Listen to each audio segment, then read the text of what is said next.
عباس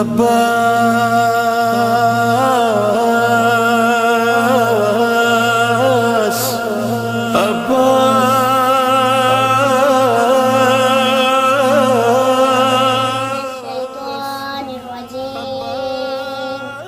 بسم الله الرحمن الرحيم.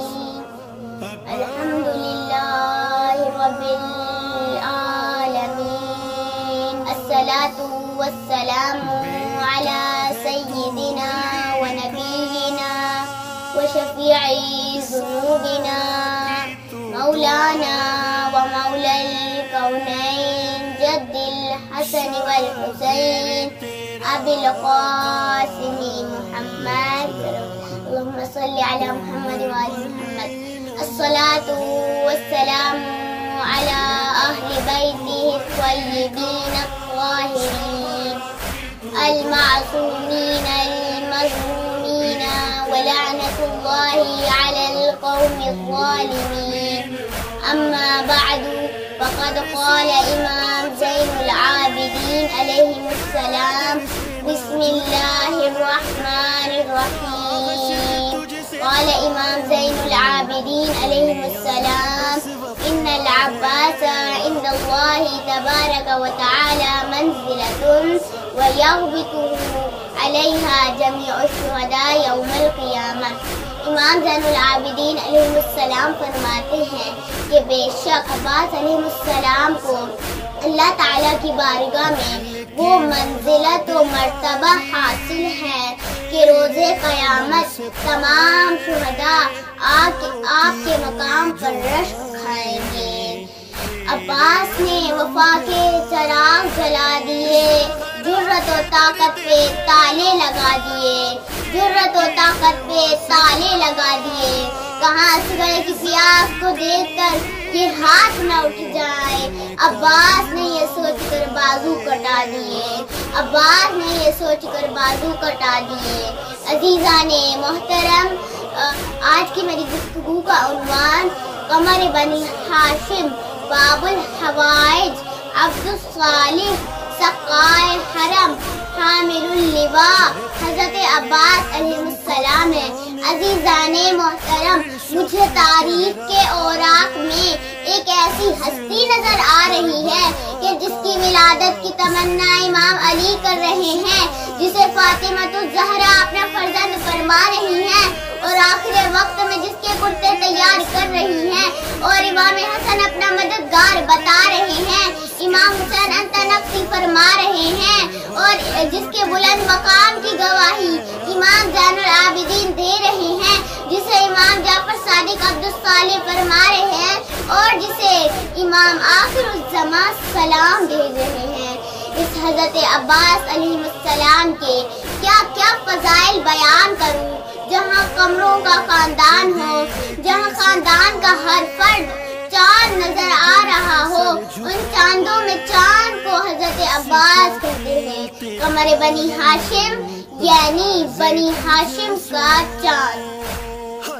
عزیزان محترم، کیا عظمت عطا کی ہے اللہ نے حضرت عباس کو، باب الحوائج قرار دیا ہے۔ امام حسین نے باب الحسین قرار دیا ہے، یعنی جو حسین تک پہنچنا چاہتا ہے اسے عباس تک پہنچنا ہوگا۔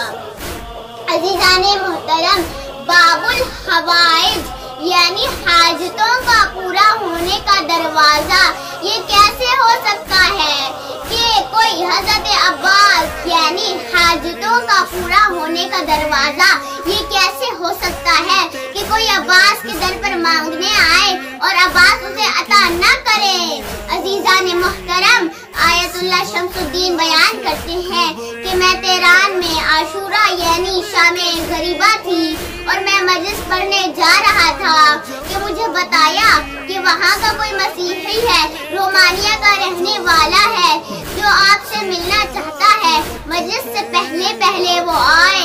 میں نے کہا کیا ہے؟ کہتے ہیں کہ میری زوجہ جسے کینسر ہے اور ہمارا گھر یہی قریب ہے، اور آج میری زوجہ نے مجھ سے کہا کہ مریض ہوں، دیکھ نہیں